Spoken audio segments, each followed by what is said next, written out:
Good afternoon or good evening, depending where you might be. My name is Kevin Michael Grace, and this is the KMG Show for Monday, May the 3rd, 2021.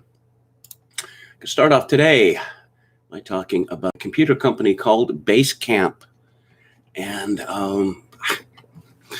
the employees of this company were told that they're not allowed to talk about politics at work anymore. And according to a story in Forbes by Robert Saft, approximately 1/3 of Basecamp's staff, 18 of 57 people, have resigned or given notice after management banned social and political discussions on company email accounts. Has Basecamp imploded, or do the departures represent addition by subtraction? More power to those workers who feel they can no longer can or will work at Basecamp. If working for a company crosses your principles or sensibilities and changes impractical, moving on is the right and proper thing to do. Why would people go to work to talk about politics? Among those leaving are a number of senior people. It would be interesting to know how many leavers have fully vested options. Some severance packages also reportedly include up to 6 months' salary. Such information places the financial aspects of departures in context. Others' takes on departures will only be known in time. For example, how quickly and well will Basecamp fill its vacancies? How welcome or unwelcome will leavers find themselves in the marketplace, and at what firms? Hall of Fame St. Louis Cardinals manager Whitey Herzog referred to removal of talented but divisive players from the roster as addition by subtraction. Of course, one player about whom Herzog made the comment, Keith Hernandez, would later help the rival New York Mets win a World Series.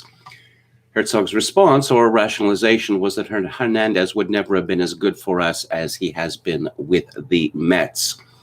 The widespread departures at Basecamp suggest that the company suffered from a deep cultural and philosophical divide. If a house divided against itself cannot stand, the departures of 18 of 57 people, notwithstanding their talent, may represent a boom for Basecamp. Departing also gives leavers a chance to find a better workplace fit. As with Hernandez, of course, only time will let us reckon the net effect of Basecamp's policies on the company and its ex-staffers. So Scott Adams considered this to be a brilliant move by the company. That is to say, getting rid of their most troublesome employees. Could it be that that wokeness is less popular in the workplace as it was? The story by Dan McLaughlin in National Review. Conservatives who are tempted to despair over the abrupt shift of major corporations into engines of left-wing culture war might want to take a look at Coca-Cola.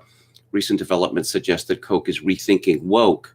Coca-Cola has been creeping in a more woke direction for a while.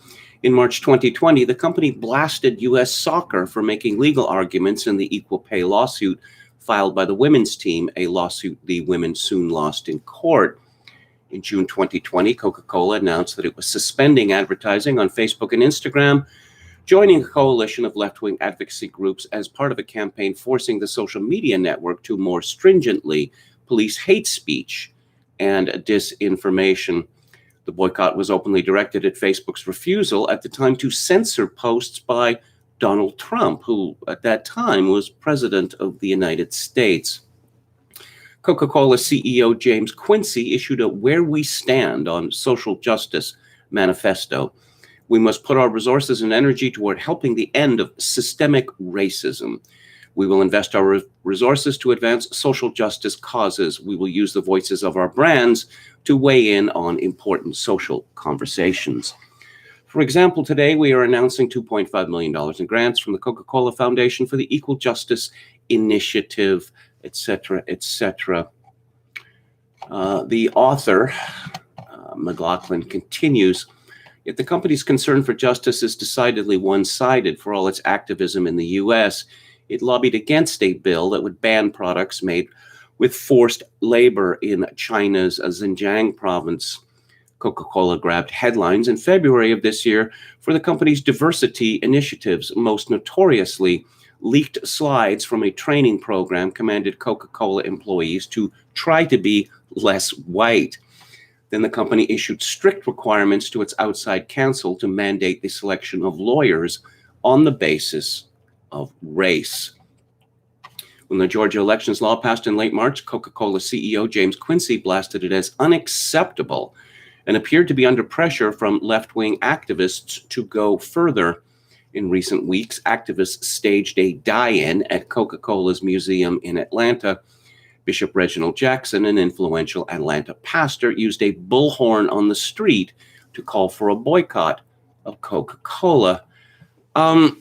So Coca-Cola goes out of its way to let the whole world know how woke it is and how supportive it is of Black Lives Matter. And what do they get from the people that they are trying to help? Call for a boycott.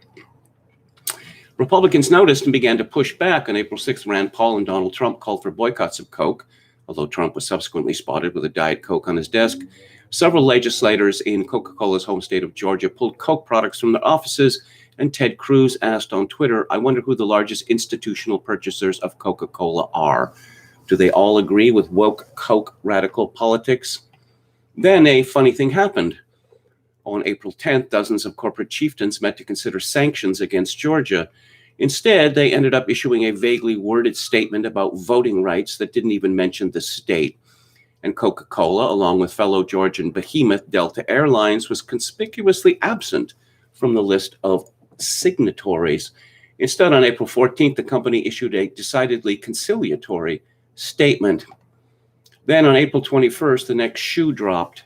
A general counsel, Gayton, abruptly left after just 8 months on the job, taking a $4 million sign-on payment and a monthly consulting fee of $666,000 to transition into a strategic consultant role. That's a rather expensive way to rid yourself of a senior corporate officer who had spent less than a year with the company.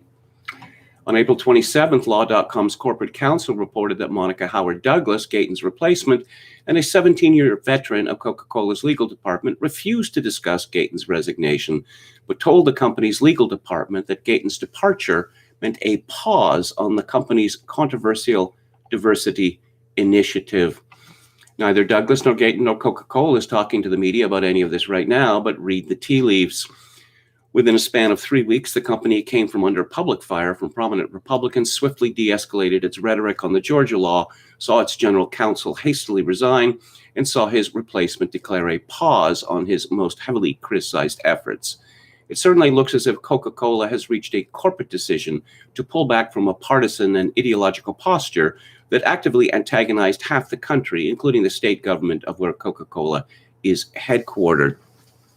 You know, when companies or the president of the United States, as Joe Biden did last week, they talk about systemic racism of America, essentially they're saying that the majority of Americans are bad people.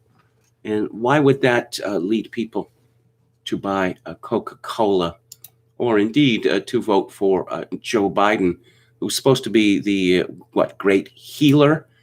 It hasn't worked out that way, though. Let's have a look at the chat. Hello to Yo Mama, to Gamian. I'm not doing Music Monday today. I will do it tomorrow. Roulette Cracked says Coca-Cola is hostile to white bodies. Quachilango says, my boy Hikmah helped me with the practicalities of life. Just take off my paisley bandana and just listen to some 60s Iranian music at the counter. Roulette Cracked says, I think they should make Coca-Cola put photos of morbidly obese people on the cans, rotting teeth, and packets of insulin, like the same legislation for photos on cigarette packets. Hello to Yako Raipala, our Finnish friend. My dentists have been telling me for years that I need to stop drinking Coca-Cola to no avail, but once I saw how woke they've gone, I managed to stop instantly. Yes, I should update you on my Major League Baseball boycott. I've stayed strong, and I watched the first Blue Jays game, the opening of the season, and I haven't watched one yet, and I have not even looking at the box scores, so I couldn't tell you how well or badly they are doing. The media, which is generally not full of medical experts, has been telling us with regard to COVID-19 that we must listen to the experts, presumably, or else. Bill Gates was one of these experts. Bill Gates is undoubtedly an extremely intelligent man, but he doesn't even have a university degree, let alone medical training. Doesn't seem to make any difference because he is one of the right kinds of experts. This talk about listening to the experts is highly annoying because, of course, they do not all agree with each other. But here's a story by Max Fawcett in the National Observer. Enough with the online COVID research. Listen to the experts. And he begins by talking about Joe Rogan, who backed off his criticism and called himself an idiot. But meanwhile, in Alberta, freedom-loving election officials like MLA Angela Pitt are driving them towards less reputable sources. You see, you got to listen to the experts. As we're seeing now with emergency rooms and intensive care units filling up with COVID patients, the results of this refusal to embrace expertise are proving deadly. Well, how deadly? How deadly? Let's have some numbers of how many people have died attributed to COVID-19 in Alberta since this began over a year ago. And how do the numbers compare to deaths before COVID? No, we're not going to get that, are we? What's the average age of death from COVID in Alberta? Last time I checked, it was 81, which tells us a lot about the disease. But listen to the experts. Max Fawcett continues in a recent Facebook post. Pitt encouraged her followers to do your research and do what's right for you to decide on the vaccine. She doubled down on that post in remarks to the press last week, saying, quote, the post in no way encouraged or discouraged anyone to participate in their ability to vaccinate themselves, but in fact encouraged them to find the information that they need to make that decision, unquote. When asked whether she'd taken the vaccine or not, Pitt demurred, I choose not to disclose that information, she said. If the informational landscape consisted solely of academic papers and peer-reviewed science, people doing their own research wouldn't be a problem. Oh, so if a paper is peer-reviewed, that means it must be true. But this isn't where most people are grazing for their intellectual nutrition. Instead, they're feeding off the junk food that predominates on Facebook and Twitter, where media entrepreneurs like Spotify's Rogan, who recently mused that healthy 20-year-olds shouldn't get the COVID vaccine, have audiences millions of times larger than those who tend to follow public health officials, leading scientists, and researchers. Yes, people are too stupid to decide whether they should get the vaccine, according to Mr. Fawcett. But the experts know what is best for us. You know, there was one of the Nuremberg principles after World War II had to do with informed consent. And I'm not seeing a lot of informed consent. What I'm seeing is a lot of bullying. You must get the jab or you are an idiot. Even though effectively Johnson & Johnson's vaccine has been removed.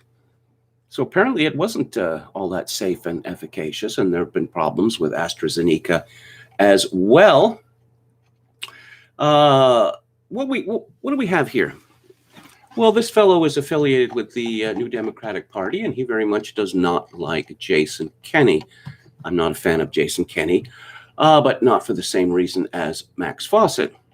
And so Jason Kenney apparently is personally responsible for everything that has gone wrong with COVID-19 in Alberta.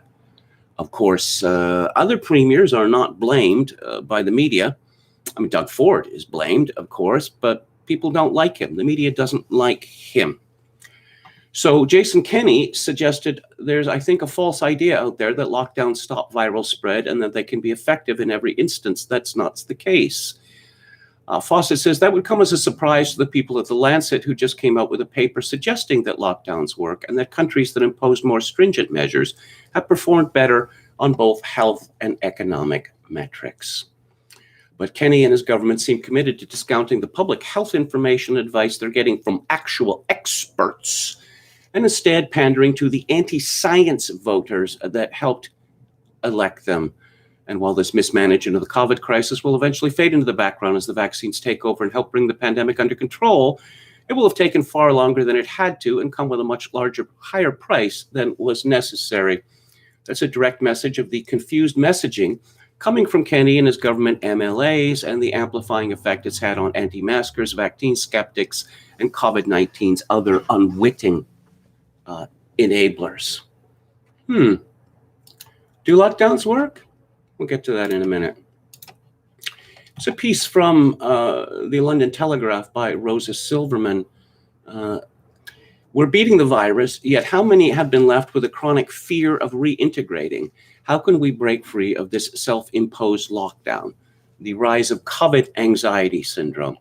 And the health reporter for the Toronto Star seems to be very much afflicted with COVID anxiety syndrome and is afraid, terrified of everything. The story begins, Renee Watson, a healthy 43-year-old, has received both her coronavirus jabs already. Meanwhile, the UK COVID infection rate has dwindled and the size of our vaccinated population has swelled. Lockdown is easing, pavement cafes and beer gardens are teeming, and life is inching back to something like normality. But not so much for Watson, nor those like her who may be suffering to a greater or lesser degree from what has been termed COVID anxiety syndrome. Watson, an entrepreneur who was once quite a risk taker, feels far happier playing it safe now.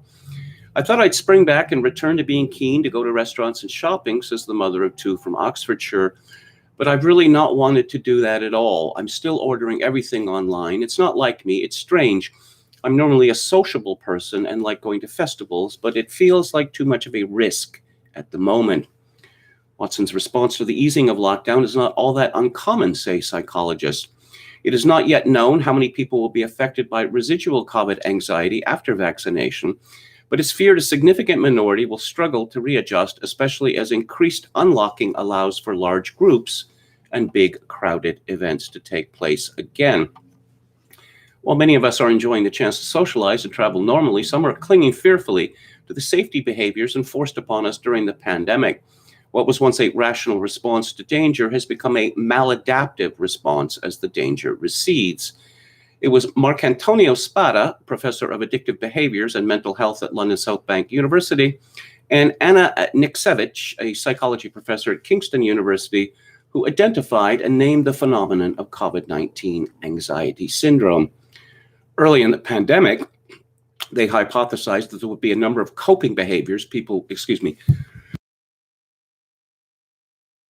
would adopt in relation to the perceived threat of COVID, which, while initially helpful, may over time become problematic, especially during the process of reintegration.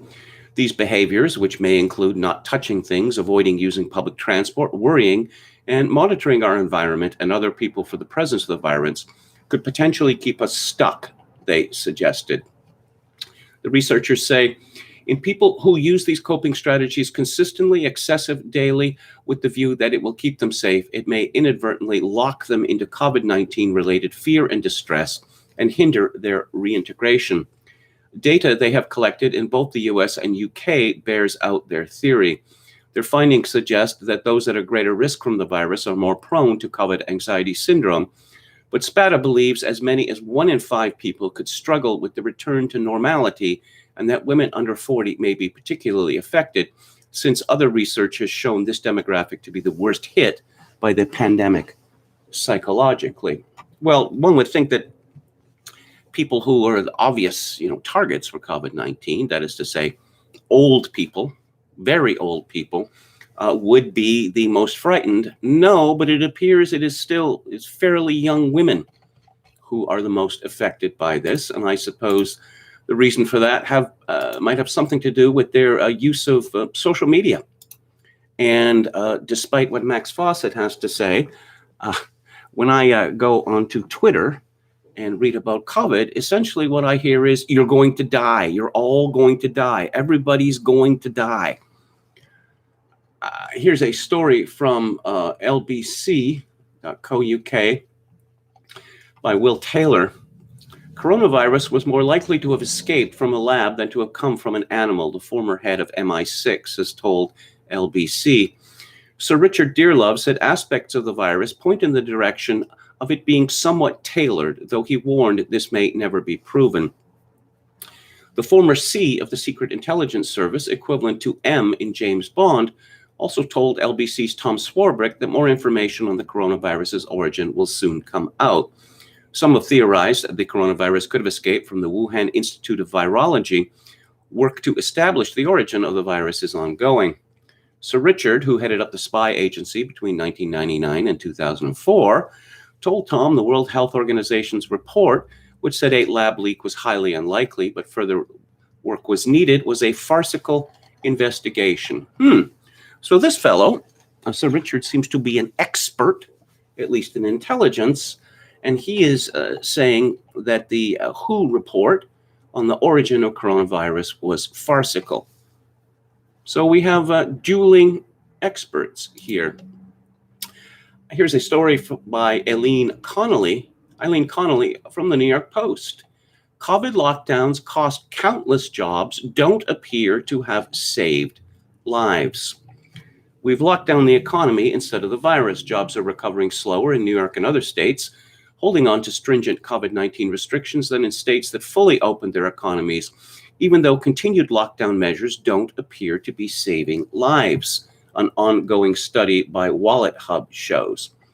Measures like limiting travel, keeping restaurants operating below capacity, and leaving non-essential businesses closed have kept unemployment in New York State among the highest in the nation, while states with fewer restrictions are seeing jobs bounce back faster from the pandemic-induced recession, the study shows. Tragically, the data also suggests lockdowns didn't do much to help save lives throughout the pandemic, while it's clear that they sent millions to the unemployment line. Wallet Hub started ranking states' lockdowns in May 2020, using a formula that assigns a numerical value to mask mandates, large gathering limits, school clothing, shelter-in-place requirements, and other measures put in place to try to stop the spread of the deadly coronavirus. The rankings did not account for things like population density, the close quarters in urban households, or use of public transportation, all of which play a role in virus transmission. And I'm looking at the picture of the corner of East Houston Street and the Bowery. Everything is covered in disgusting, enormous graffiti.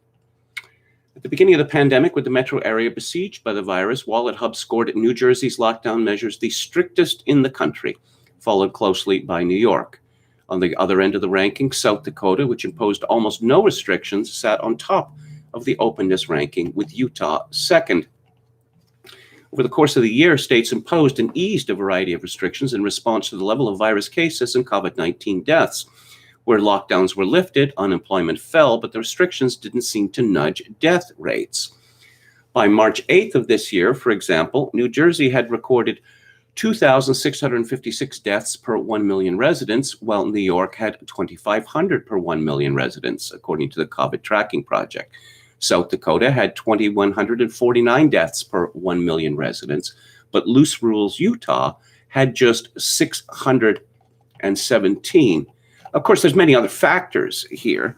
One would be the previous, overall general health of the people in these states. And I'm just going to jump out on a limb here, and I'm going to guess that as a rule, people are healthier in Utah and South Dakota than they are in New York and New Jersey. A new study shows that states with the toughest COVID restrictions have some of the highest unemployment rates, but differences in death rates aren't discernible. But Max Fawcett will tell us that lockdowns work because The Lancet says so. Oh, and his experts say so. Who can one trust these days? Here's a story from Australia, from the Australian Spectator, called Lockdown Lunacy by David Flint. Share the pain and stop the abuse.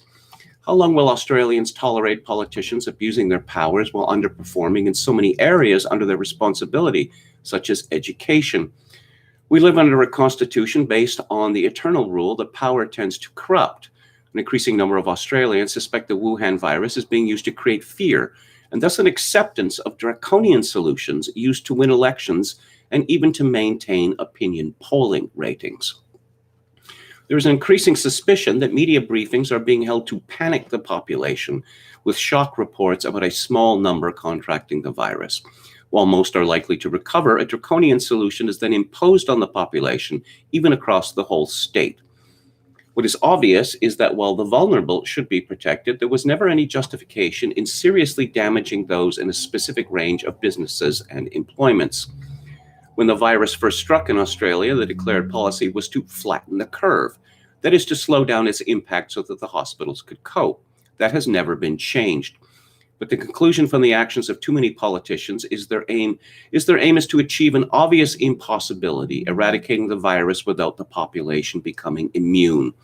Do politicians really assume Australians haven't noticed this presence? The original modeling of the National Cabinet exaggerated the impact of the virus and may well have justified the choice of the communist solution of drastic lockdowns rather than the solution proposed by the country that designed what was obviously the world's best practice, Taiwan. As recounted here, the transcription of the modeling for the National Cabinet also contained an error significantly magnifying the need for serious medical attention. Had it not been inexplicably kept under wraps, the error would no doubt have been noticed much earlier by experts at James Cook University and the solution rectified. It seems that imposing damaging solutions is not in the past. Over the recent Anzac Day weekend, vast numbers of Australians were seriously disadvantaged and confidence weakened again because of a minor outbreak in, of all places, a quarantine hotel in Perth. Rather than accepting responsibility, Premier Mark McGowan decreed yet another damaging lockdown and blamed the federal government. And as with so many politicians, the first and easiest target in the lockdown was to be the Anzac Day dawn services, while major sporting matches were allowed to go ahead. Some observers have concluded that these events confirm that the states have become significantly more powerful because of the Wuhan virus. This is not so.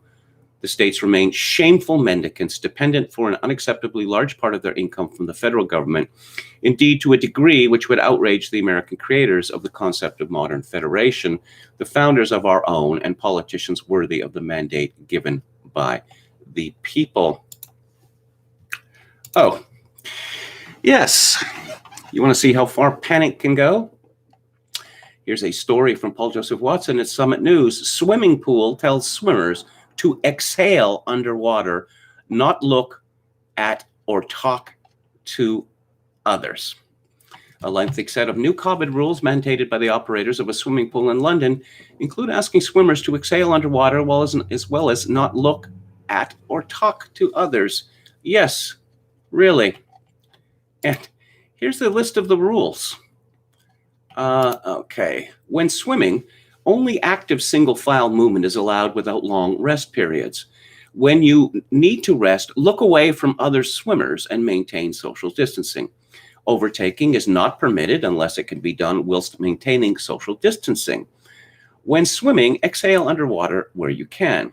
Backstroke is not permitted. Wide strokes such as butterfly are only allowed if social distancing can be maintained. Respect lane discipline and other swimmers. There may be mixed abilities. Bring your own drinking water and hand sanitizer. There is no equipment to hire or borrow. Do not use equipment that has been marked out of use. I don't know what that last one means. Exhaling underwater. Swimmers in Spain were hit with similar draconian mandates after the government passed legislation mandating face masks not just on the beach, but while swimming in the sea. A bizarre video that emerged earlier this month also showed a man wearing a face mask while swimming underwater. Too funny.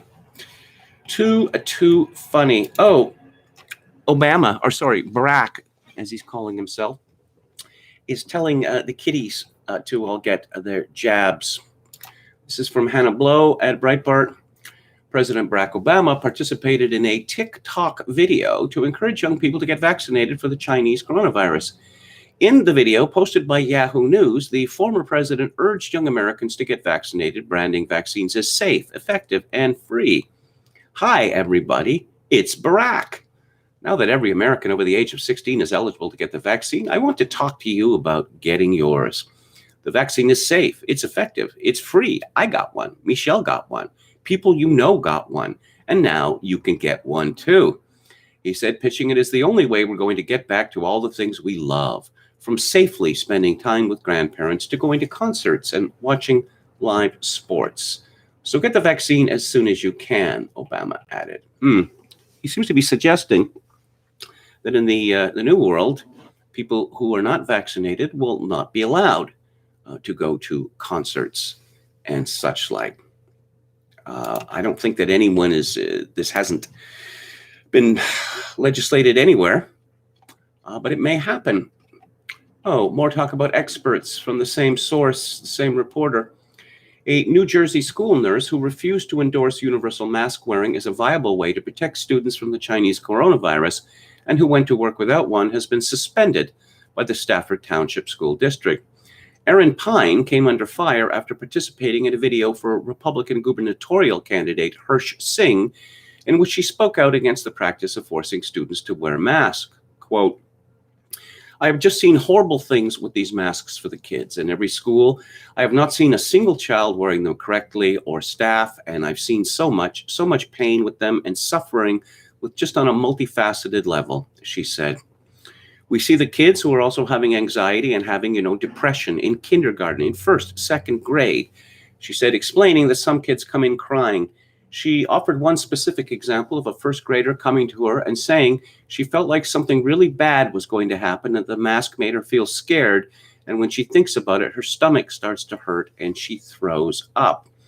So she was sent to me because she threw up in class and told me I'm not sick. I'm really just nervous. So, to hear that from a first grader, it's just heartbreaking, Pine said. But what really appeared to get her in trouble, it seems, was her fundamental doubt of the efficacy of masks and her decision to go to work without one. Quote, the masks, unfortunately, don't prevent them from getting COVID because viruses are small that it can't be stopped with a mask, with a cloth mask, or a surgical mask. Even an N95 mask is not effective in catching COVID, so making these kids wear them for 6 or 7 hours a day is awful, and noted that the masks are not being worn or used correctly and increasing the risk of more harmful bacteria. Okay, well, this woman seems to be something of an expert, and she thinks that masks are not efficacious. But let's hear from Sunny Hostin, ABC News legal analyst and co-host of The View. She said, quote, we need to shun those that refuse to get vaccinated, unquote, from public businesses and modes of transportation.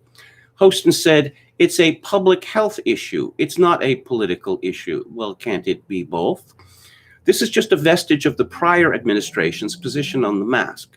The prior administration, you can't use the word Trump, was an anti-science administration. I think we're seeing the fallout of the bungling of the pandemic where it led to, the death of over 500,000 people. We now know that studies show had the pandemic been dealt with in a different way, in a public health manner, and had these masks and efforts not been politicized the way they were, we could have saved hundreds of thousands of lives, including the lives of my in-laws. It's been pointed out, everyone except Joe Biden listening to his speech last week were wearing masks, even though every single one of them had been vaccinated. So what were they trying to tell us? That the vaccinations don't work? Or just that we're going to have to wear masks forever now? Let's look at the chat.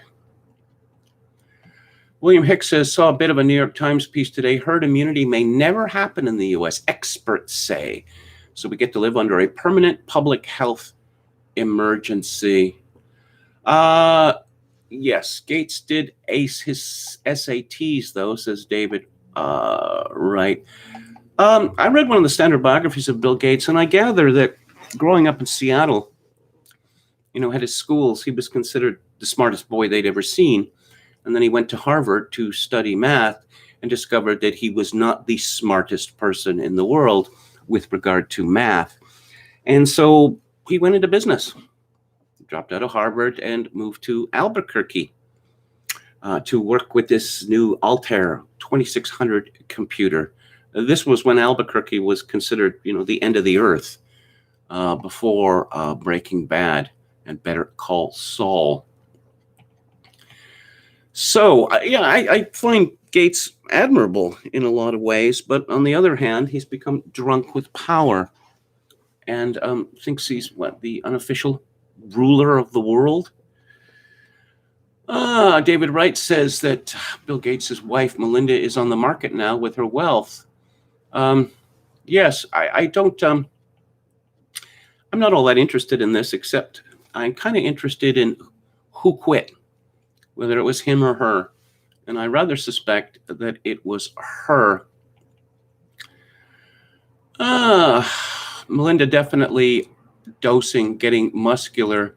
Well, Bill looks more like an old lesbian, says David Wright. Visionary Companion says many will jump, but most immediately will jump off once the fangs sink in and the cloven hooves pop out. Oh dear. Oh dear. Hello, KG in chat. Hello to you, Geez Histal. Metal Mike says white supremacists are reading hundreds of books so they can get on Jeopardy one day in order to use racist hand signals and sway millions of viewers to embrace their agenda. Elaborate plan. Chogokin666 says 1 gajillion dead. Of course, herd immunity won't be achieved because vaccines drive new variants, says Texas Feral Hog. KMG Quachalango asks, never heard of your opinion of Echo and the Bunnymen. I quite liked them. Gun Club or Nick Cave. I'm not so much a fan of Nick Cave. He seems to be a deliberately ghoulish character. He probably scared her with his voracious appetite for power, says Gamian. I don't know. She seems to have a pretty voracious appetite for power as well. Why is it the Bill and Melinda Gates Foundation? She was some sort of marketing manager at Microsoft. She was in charge of the Bob project, I believe. It wasn't a success. People are fed up in Australia, and they are fed up in Britain as well. Dan Wooten writes in the Daily Mail, so far as I'm concerned, June 1st is Liberation Day, whether the government wants to accept it or not. The talk coming from ministers of continued social distancing and mask enforcement in the middle of summer in an almost fully vaccinated country would not just be scientific madness, it would rip to shreds the fabric of British society. And it's up to us to claim back our God-given freedoms. Until now, we have largely followed the rules, despite knowing many of them are cruel and make absolutely no practical sense. We have reluctantly agreed to a lockdown lifting at snail's pace because the government claimed it would be all over next month and then be irreversible. We have had to watch as comparable democracies like the US get back to normal life, with its economy starting to fire, travel reopened, and social distancing and mask mandates axed altogether for those who have been jabbed. Many of us have even reluctantly accepted that there may well be an attempt to reintroduce some restrictions and even another lockdown over winter.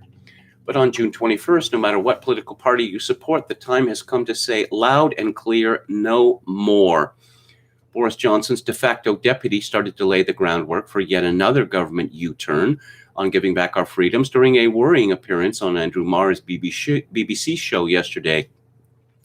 Dominic Raab said, we want to get to the position at the end of June when we can get life back to close to normal as possible.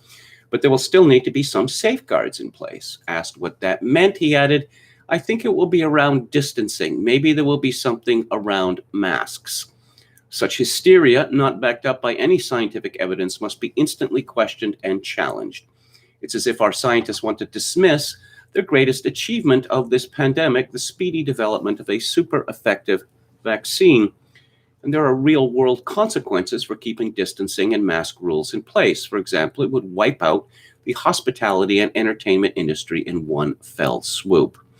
I agree with Emma McLarkin, the chief executive of the British Beer and Pub Association, who seized the British public clearly understood, as did the pub sector, that June 21 is Freedom Day. We were promised the restrictions would fall away. We are currently a nation of red tape-loving, clipboard-carrying bores, and I'm now very concerned that state of mind could become permanent. The Times reported today that even after June 21, theater and cinema audiences will be forced to wear masks. Further, pubs and restaurants will keep in place tedious one-way systems, screens, and mask requirements. After much enthusiasm about a full Wembley Stadium for the Euros final earlier in this year, the government is now wanting to limit the venue to 50% capacity. And let's take a look at lockdown skeptics. Ivermectin, a cheap COVID treatment shown to be highly effective in new peer-reviewed study. Weren't we told that that was quackery by the experts? A new peer-reviewed study by Dr. Pierre Corey and colleagues on ivermectin has been published in the American Journal of Therapeutics. Entitled Review of the Emerging Evidence Demonstrating the Efficacy of Ivermectin in the Prophylaxis and Treatment of COVID-19, it provides a new authoritative overview of the evidence to date and calls for the widely available drug to be globally and systematically deployed in the prevention and treatment of COVID-19. The quality of the evidence for ivermectin has been challenged, leading many countries, including the UK and US, not to recommend its use for COVID-19. The study takes this criticism head on.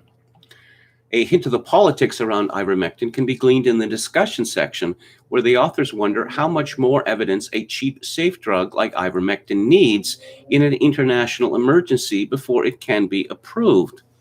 Well, I suppose if ivermectin and, vitamin D proved to be efficacious in the prophylaxis of COVID-19, then maybe we wouldn't have to wear masks.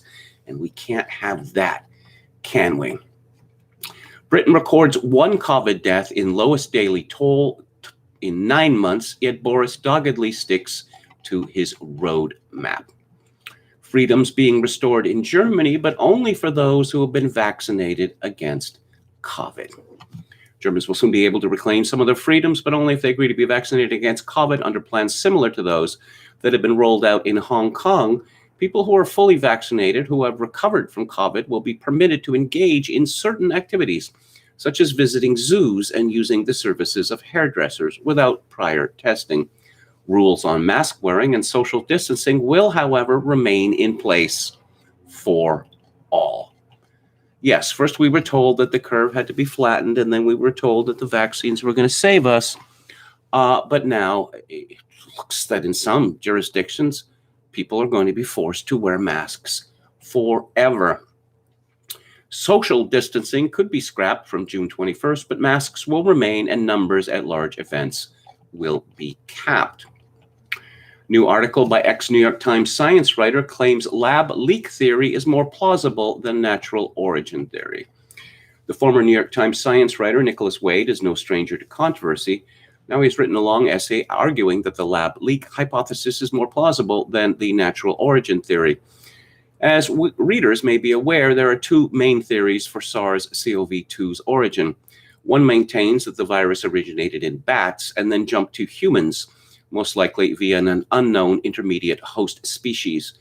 The other states that the virus originated in a lab, but then accidentally escaped, perhaps due to inadequate safety protocols. At the start of the pandemic, the lab leak hypothesis was dismissed as a conspiracy theory by many scientists and much of the mainstream press. Since then, however, more and more evidence has emerged that casts doubt on the alternative natural origin theory. Back in January, New York Magazine ran a long essay by the journalist Nicholas Baker, which tentatively argued that the lab leak theory could be right. Then in March, Undark ran a piece by the science writer Charles Schmidt, stressing that the virus's origin is very much an open question. At the end of March, The Telegraph ran a similar article by the author Matt Ridley and the biologist Alina Chan. Indeed, Ridley is writing a book on the pandemic's origin called Viral, due to be published later this year. In his new essay, Wade adopts a more forceful tone. Though he acknowledges there is no direct evidence for either theory, he maintains that the lab leak theory provides a far better explanation of the available facts. It's documented that researchers at the Wuhan Institute of Virology were doing gain-of-function experiments designed to make coronaviruses infect human cells and humanized mice. This is exactly the kind of experiment from which a SARS-2-like virus could have emerged. The researchers were not vaccinated against the viruses under study, and they were working in the minimal safety conditions of a BSL-2 laboratory. So escape of a virus would not at all be surprising. In all of China, the pandemic broke out on the doorstep of the Wuhan Institute. The virus was already well adapted to humans, as expected for a virus grown in humanized mice. It possessed an unusual enhancement, a furin cleavage site, which is not possessed by any other known beta coronavirus, and this site included a double arginine codon, also unknown among beta coronaviruses. Gain of function experiments. Yes, let's pay scientists to create monstrous diseases. I don't know why these people aren't in prison. Sunitra Gupta, who is an expert and professor of theoretical epidemiology at Oxford, that sounds pretty intense, doesn't it? Gave an interview to BBC News last week, which may be a new low in the Beeb's one-sided coverage of the lockdown debate. The interviewer, Anita McVeigh, treated the distinguished Oxford scholar as if she was a David Icke figure whose views were completely beyond the pale. At one point, as Professor Gupta was making the case for lifting all restrictions immediately, McVeigh cut across her, saying, "Sorry to interrupt you, Professor, but multiple scientists say lockdowns have worked. The government says so too." Gupta patiently replied, "That doesn't mean it's true." Professor Gupta's fellow signatories of the Great Barrington Declaration, Ajay Bhattacharya, professor of medicine at Stanford University, and Martin Kulldorff, professor of medicine at Harvard, have come to their colleagues' support. Professor Kulldorff said, after 1 year of covering the pandemic, it is surprising that some journalists still do not understand basic principles of epidemiology and public health. Rather than interrupt her, BBC could learn a lot from Professor Gupta, one of the world's preeminent infectious disease epidemiologists. Professor Bhattacharya added, Dr. Gupta's comments to the BBC were correct. There was a growing scientific consensus that lockdowns have failed to control the spread of COVID in nearly every country that has imposed them. The scientific community even more strongly agrees that lockdowns have hampered vital public health priorities along other dimensions, including cancer prevention, mental health, and health inequality. That the BBC does not know these facts indicates how narrow a set of scientific advisors they rely on. And pro-lockdown MPs tell government to discourage holidays abroad after May the 17th. I mean, you've noticed a lot of people seem to be enjoying this. And let's talk about scientific studies.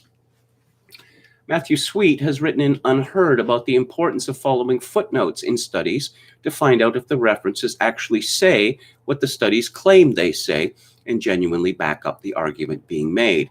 He suggests this indicates whether or not the study should be considered reliable. One of his examples is the mask study by Dr. Baruch Weinschelboim, now retracted, that I wrote about yesterday. He says a number of footnotes are misrepresented. This criticism was part of the retraction notice. If Dr. Weinschelboim did misrepresent the papers he cites, he would not be the first.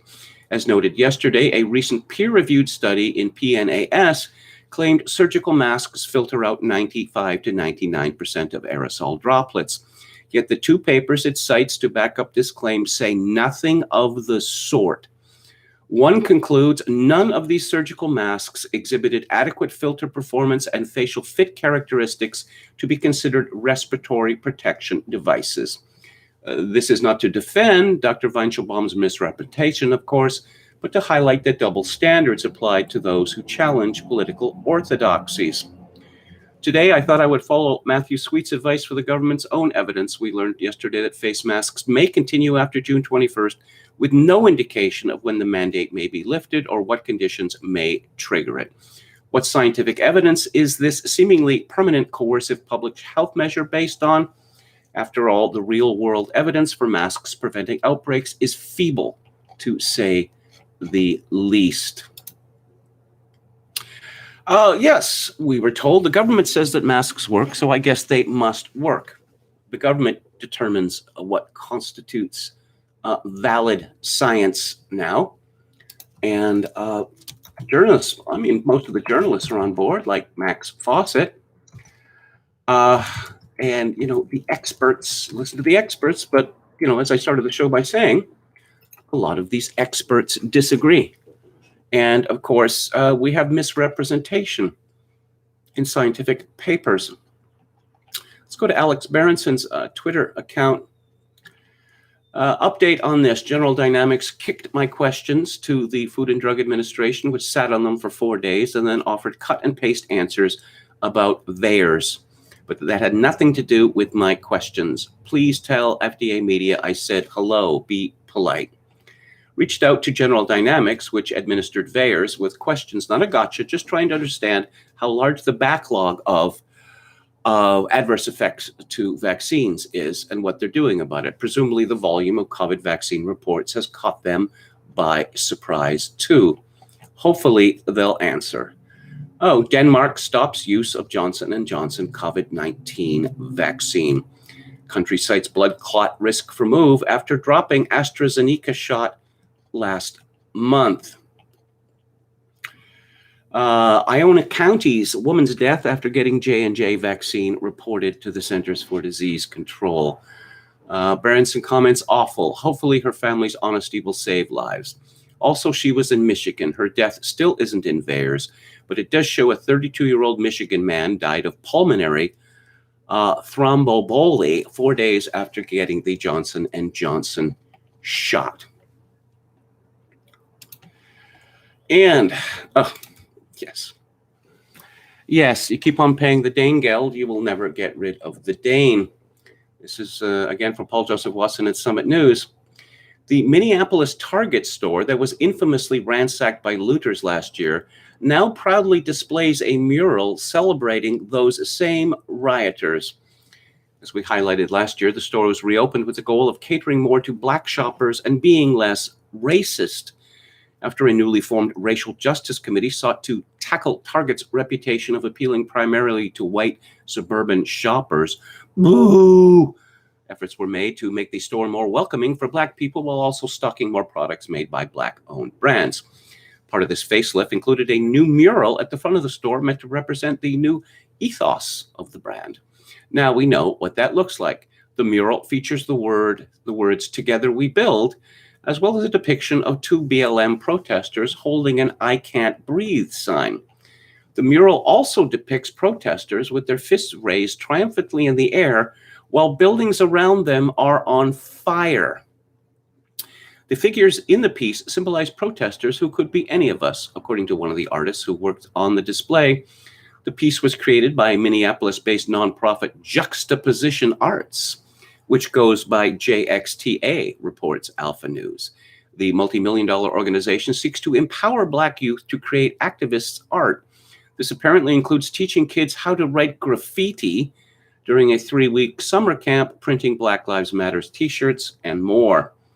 JXTA also flies a flag that mimics the color scheme of the ones often carried by the New Black Panthers and other paramilitary Black nationalist groups like the, I'm not making this up, folks, Not Fucking Around Coalition. Apparently the mural was only supposed to be a temporary addition, but it is still there today. Yeah, maybe instead of Targets, they should just, Target stores, they just have murals. Intersectionality, the war of all against all. This is a rather shocking story from Fox News. A Bronx judge on Sunday night ordered the alleged Riverdale synagogue vandal to be cut loose on supervised release, reversing an earlier decision by a separate jurist to hold the suspect on $20,000 bail. The suspect, 29-year-old Jordan Burnett, was granted supervised release by Judge Tara Collins in Bronx Criminal Court hours after he was held on bail on 42 charges stemming from his alleged 11-day crime spree, Patrice O'Shaughnessy, a spokeswoman for the Bronx District Attorney's Office, said. Under New York state law, a suspect hit with Burnett's charges cannot be held on bail. But that didn't stop Judge Louis Knock, who earlier Sunday ordered Burnett be held in lieu of $20,000. Given the number of attacks, we probably would have asked for substantial bail before January 2020, Assistant District Attorney Teresa Gottlieb told Judge Louis Knock earlier Sunday. The legislature did not include hate crimes in its revision of bail reform, and under the law as it exists today, this is not eligible. We will not violate the law. But Knock made his ruling after deciding that the shattering of glass constitutes a violent felony. Burnett is accused of shattering synagogue doors and windows, smashing multiple car windows, and dousing prayer books from Adath Israel in hand sanitizer before tossing them in the woods nearby.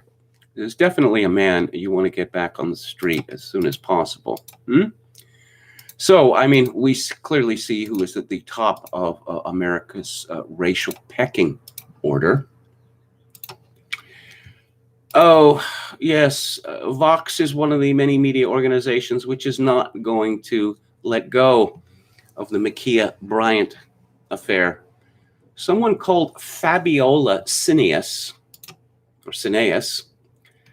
why they're not saying Ma'Khia Bryant's name. The 16-year-old black girl could never be the perfect victim. And again, she is being treated badly, and her memory is being defaced by people who are bigoted against fat people, people who are bigoted against teenage black girls. And this story, which runs in the thousands of words, says, why didn't the police officer try to do something to de-escalate the situation? Well, he yelled at Bryant to get down, and she did not get down. And she was on top of this other woman dressed in pink and was about to slit her throat or stab her in the belly before the cop put 4 bullets in her.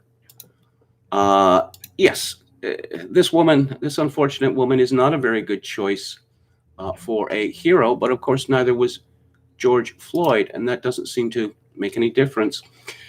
This was from the Daily Mail, April 30th. Funeral for Ma'Khia Bryant, 16, takes place in Columbus. As it's revealed, her 15-year-old sister called 911 from their foster home 2 weeks before she was shot dead by a cop. Apparently, she did not want to be. The victim became irate and stated that she does not get to leave the foster home, that she was going to kill someone in the home. A police report said the girl was later taken to a hospital for an evaluation. Unfortunate family dynamic there. Yes, here's a story from VDare by James Kirkpatrick.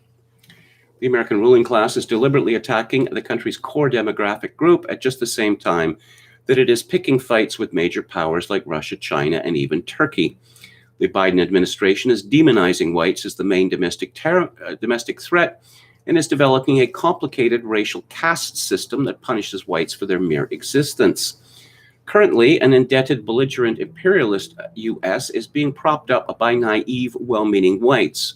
But unless whites are treated better within this bizarre postmodern imperium, they will cease to identify with it and will focus on building alternatives here at home. Of course, we must give credit where credit is due. Joe Biden is supposedly going to end America's longest war, something President Trump tried but failed to achieve. However, even bringing the troops home is certain to be coupled with a movement to bring Afghani refugees and their resentments and grievances to America. Well, this, happens every time one of the Western country like Canada or the United States gets involved in a war. We have to bring in all these refugees. That's why Canada has so many Somalis. So this is our plan, apparently, that we go to foreign countries and kill their people and invite the survivors to our countries with the hope that they do not hold a grudge. It's absolute madness. A doctor asks, this is from Barton Cocky at VDare, a doctor asks, so we need masks and illegal immigrants? Time to end this virtue signaling scam.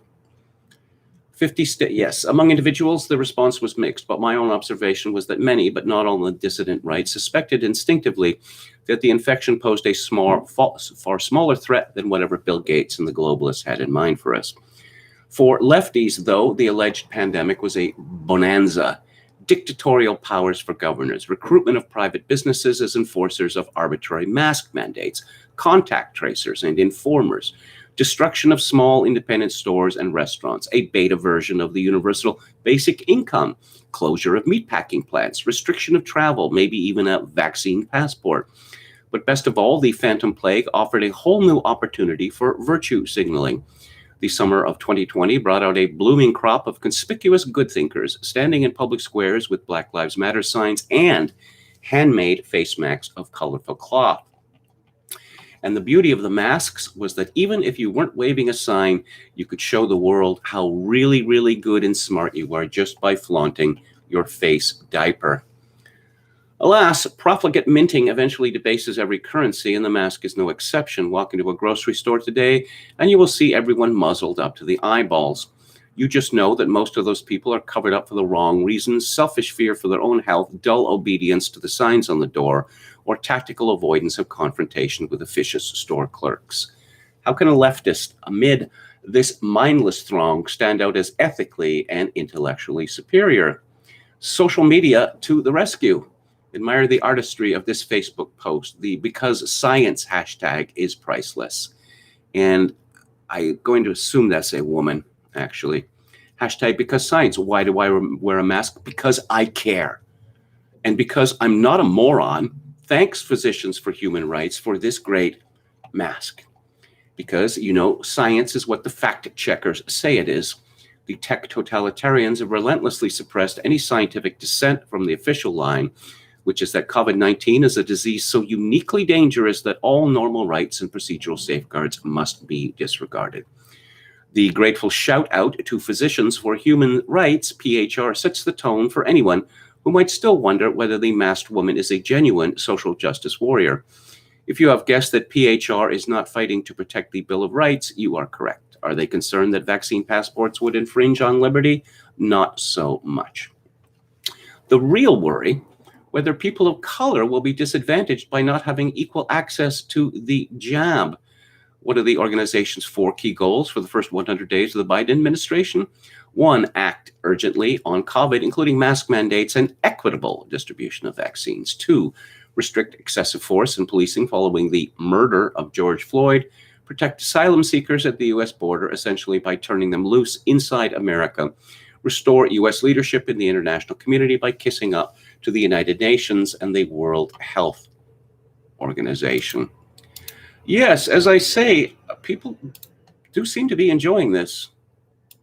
But it seems that the people who are enjoying it are mostly women, I would say. This is a story from John Nolte at Breitbart. The trifecta of fake news retractions unrolled this week after the far-left Washington Post, the far-left New York Times, and the far-left NBC News were all forced to issue retractions for smearing former New York Mayor Rudy Giuliani. All 3 fake news outlets reported Giuliani had received a defensive briefing from the FBI warning him he was the target of a Russian influence campaign. The faker-than-fake Washington Post also claimed OAN received the same briefing, so the faker-than-fake Post was forced to retract that as well. It's almost as if the news media is acting in collusion with the American Department of Justice in order to destroy Rudy Giuliani's reputation before any legal action is taken against him. This is a curious story. I mentioned a Toronto Star health reporter, Jennifer Yang. She is the one who is absolutely terrified by COVID-19. She's afraid to touch her child, this sort of thing. But is this a health story? Proud Boys Canada officially dissolved, group says, after Ottawa labeled it a terrorist organization. Proud Boys Canada, the far-right group that Canada recently designated as a terrorist entity, announced on Sunday that it is officially dissolved and denied being a terrorist or white supremacist organization, assertions that should be taken with a grain of salt, according to hate group experts. The statement was posted on the Proud Boys USA channel on Telegram, a messaging app where the group is active and issues its official statements. According to Evan Balgord, executive director of the Canadian Anti-Hate Network, a non-profit organization that monitors and researches hate activity. I wonder where it gets its money from. Canadian Anti-Hate Network. The statement, which was attributed to Proud Boys Canada, said the group has done nothing wrong and its terrorist designation by the federal government was not based on evidence or incident, but for purely political reasons. The group said it considered fighting the terrorist designation through legal means, but lacked financial support. As of today, according to the Post on Sunday, there is officially no longer any Proud Boys in Canada. The truth is, we were never terrorists or a white supremacy group, the statement said. We're just regular patriotic Canadians. But the Canadian government and anti-hate experts disagree. The Proud Boys, who describe themselves as Western chauvinists and a pro-West fraternal organization, was formed in 2016 by Gavin McInnes, the Canadian co-founder of Vice Media, who now lives in the United States. In its early days, the Proud Boys attracted salacious media coverage for their extreme initiation rites. New members, for example, have to subject themselves to a beating and to get a Proud Boys tattoo, and rules, no masturbation allowed. But from the start, anti-racism activists and hate group experts have been alarmed by the Proud Boys' hateful and white nationalist rhetoric. The Alabama-based Southern Poverty Law Center, which designates the Proud Boys as a hate group, has documented the organization's violent history and links to misogyny, oh dear, Islamophobia, anti-Semitism, white supremacy, and extremists.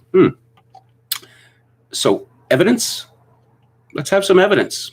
What have the Proud Boys said or done, which makes the government characterize them as a terrorist organization? I'm not seeing any in this story.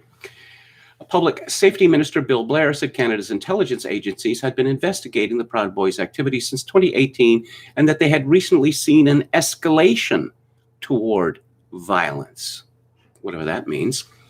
Under Canadian law, it is illegal to knowingly participate in or contribute to the activities of a recognized terrorist group. A terrorist designation also allows financial institutions to freeze assets or police to seize property. Yes, I wonder how long it will be before opposition parties become designated as terrorist organizations and their assets are seized. I wouldn't put it past this government. Yeah, apparently these Proud Boys, they could still, join other hateful groups. There's nothing to this story, and it's written by the health reporter, who we know is a terrified woman. But don't you think that if you were writing a story about a group that was a terrorist organization, you would include examples of its terrorism? But that's not necessary, apparently. Surplus to requirements. And, yes, one would think that that Yang would have enough on her plate with COVID-19. Yes, she describes herself as Toronto Star reporter covering coronavirus and COVID-19 for the foreseeable future. And vaccination. Oh, she is, okay, let's forget about that. Let's take a look at the chat. The initiation rites weren't extreme, says MF Superstar. They were absurdist. And patriotism is the new terrorism. Apparently so.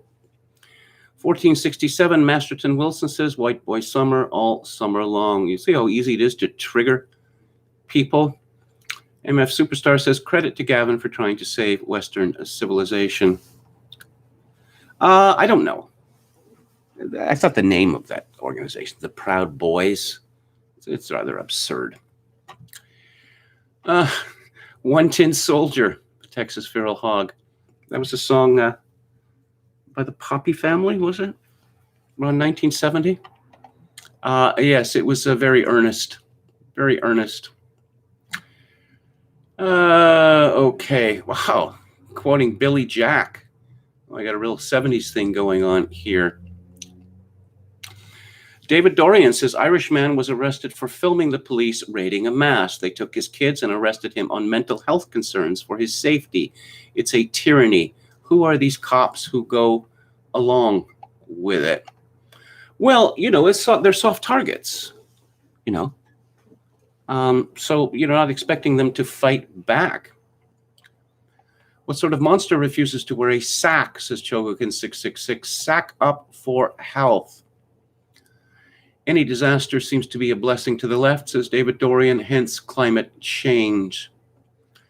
Texas Feral Hog says they are flooding the country with untested illegal immigrants, and then they tell us to wear masks. Kids can't go to school. MF Superstar says Jane Fonda said early on that COVID was God's gift to the left. You heard much about Tom Hanks lately and his wife? They were the first celebrities to get COVID-19, supposedly. Tom Hanks was somehow, his blood was going to save the world. We haven't heard much about Hanks for some time. That movie of his about, what was it, World War II? Not a success. I saw the trailer for it, and it was all, CGI, and it just looked terrible. Gamian says, I worked with a black woman who wore a new dress every single day. I didn't dare ask how she accomplished that, intuitively understanding the answer would lead to racial stereotyping.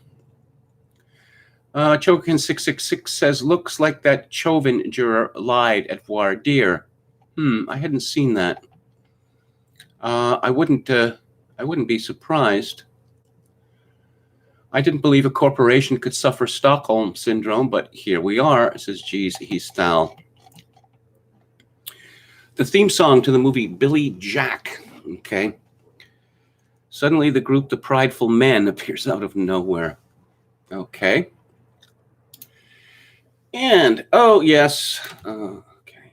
Alberta suspends legislature amid soaring COVID-19 cases as Quebec eases restrictions. So does that mean that lockdowns work, or does it mean that they don't work? I'm a little confused at this point. Yeah, I don't. If these people aren't going to come to the legislature, why should they be paid? In the same way, if they're going to close the Catholic churches, why are the priests still paid? Why is the bishop still paid? Oh, in terms of censorship in Canada, Liberals shut down debate on Bill C-10 amendment following regulation of social media content. This is from Anya Karadijla. I'm obviously mangling that name. Worries about the bill's potential to harm Canadians' free expression charter rights emerged a week ago after the committee removed Section 4.1. Conservative MP Scott Aitchison is quoted, freedoms aren't taken away in one fell swoop in societies. They're chipped away bit by bit by bit, all under the cover of, some important protection of Canadians. You mean like COVID-19? I see he doesn't understand the irony, but then he is a conservative MP. Oh, and yes, while I still have the opportunity, it's not yet illegal to make fun of politicians. Apparently, Beverly McLaughlin and others believe that politicians and civil servants should not be allowed to be mocked. I'm going to mock Stephen Guilbeault, the heritage minister, for his ugly face and his especially ugly beard. Jim Kunstler is interested in the subject of Biden family justice. He writes, if you want to grok the awesome failure of authority these fourth-turning crack-up years in America, start with the lawlessness of the Department of Justice and its sociopathic stepchild, the FBI, along with a demonic host of intel agencies seated throughout the national government, the CIA, the NSA, the DIA, the DHS, and even the lowly crypto-public U.S. Postal Service lately enlisted to spy on U.S. citizens' social media posts. Who is supposed to rein in these freewheeling rogues? I'll tell you, the courts and the judges appointed to them. The problem is especially acute in the federal courts where, for instance, Judge James Boasberg allowed the FBI to lie repeatedly on warrant applications to his FISA court, and Judge Emmett G. Sullivan hung General Mike Flynn out to dry, even after the DOJ had to admit misconduct in its prosecution, and the D.C. Court of Appeals failed to enforce the DOJ's reluctant decision to finally drop charges. The campaign of false witness against U.S. citizens went into overdrive when Donald Trump strutted onto the scene, and 17 agencies of the intel community conspired with the New York Times and other news media to manufacture the Russiagate hoax. No top official across the boards has been taken to law for this stupendous cavalcade of false accusations, of false accusations and deceitful investigations associated with that venture in sedition. And the nation is still waiting for the apparition known as Special Counsel John Durham to make a peep. In fact, since 2017, much of the publicly reported activity around the DOJ and FBI has demonstrated only their attempts to suppress their own felonious misdeeds, cover-ups on top of cover-ups.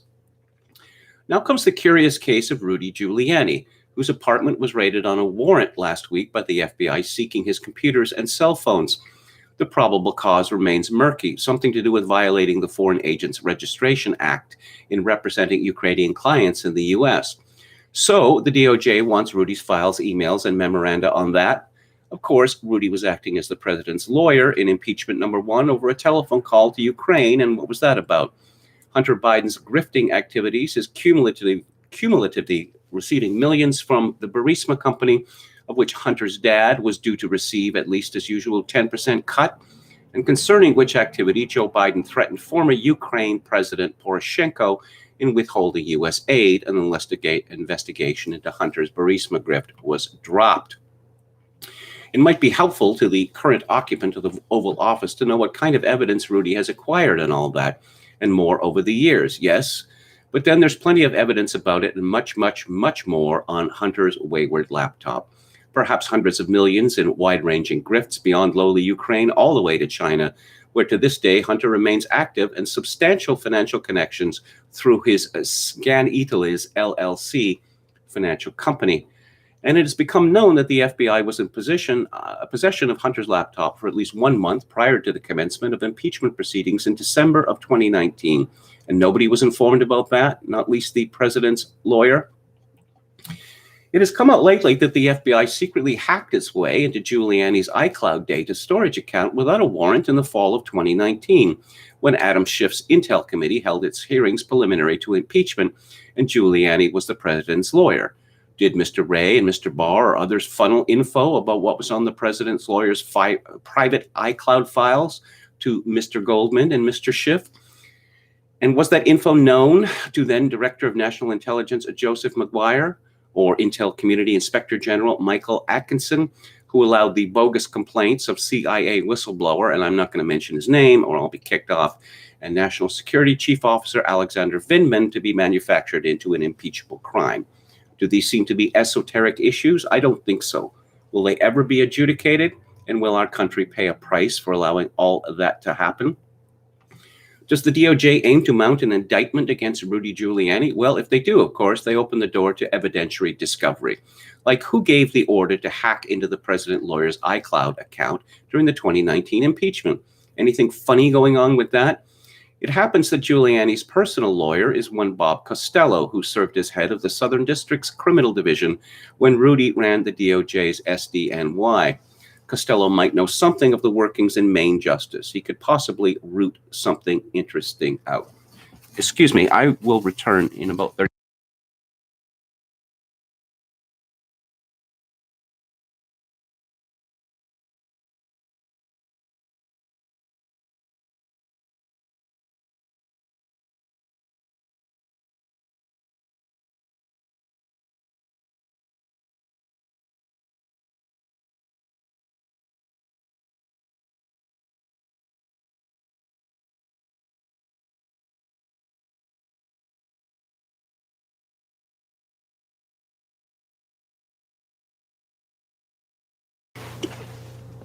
Sorry about that. And let's take another look at the chat. Again, you look at the Biden administration and its actions since it took power. Its goal really seems to be to eliminate the possibility of the Democrats ever losing another election. Of basically saying that if you disagree with the Biden administration, you are a white supremacist and possibly a terrorist as well. KMG, are you allowed to smoke in your suite? Asked Metal Mike. No, I am not. Which means that every time I want a cigarette, I have to put on a mask and go down a flight of stairs into the lobby and out the door, and I can take my mask off. Tell the band to take 5, says William Hicks. No, I just had to blow my nose, actually. No, not a smoke break. Okay. And, oh, yes, here's some good news. And here's a picture of Mitt Romney wearing a mask, because, of course, he's wearing a mask. I only see one. Wasn't he one of those fellows who was wearing 2? This is from Kyle Morris at Breitbart. Senator Mitt Romney took the stage at the Utah GOP convention on Saturday, where he was booed by several of those in attendance. Several in attendance also shouted out, calling Romney a communist and a traitor. I'm a man who says what he means, and you know I was not a fan of our last president's character issues, Romney said, as several from the crowd expressed their distaste with his job performance. You can boo all you like, Romney added. I've been a Republican all of my life. My dad was the governor of Michigan, and I was the Republican nominee for president in 2012. Well, Romney raises an interesting point there. He's a rootless individual. Romney's father was the governor of Michigan, and that is where Mitt Romney grew up. Then he was later elected, that is to say, Mitt Romney, as governor of Massachusetts. And then he finds himself representing the state of Utah, Mormon homeworld, in the Senate. Michigan, Massachusetts, Utah. He doesn't seem to be rooted to a place, does he? And, okay, I talked about that story. Oh, this is funny. This is, again, from the Australian Spectator by Alexandra Marshall. The Sydney Writers' Festival, so woke you want to call for blood tests. The guest list for the Sydney Writers' Festival reads like a roll call for the Spanish Inquisition. Sure, there are plenty of names there, but I guarantee no one has come there to have a good time. Far from the festival's claims of being Australia's most beloved celebration of writing and ideas, it falls somewhere between unknown and ridiculous. Locals rarely engage with the Australian literary scene since it swan-dived off into hardcore racism right around the time the government started throwing millions of dollars at it with no interest in the quality of its investment. It is an open secret that arts funding is political, bestowed upon creators who uphold the preferred outrage rather than being genuinely talented or interesting. The result is a pile of well-funded political dogma masquerading as culture. Naturally, the wider community shun the hundreds of authors who play a Marco Polo game of screeching, calling to each other for affirmation across the abyss between the pages of their books. I have curated a selection of this year's offering. Why is it that white people get more hurt about the fiction of white people getting hurt rather than non-white people actually getting hurt?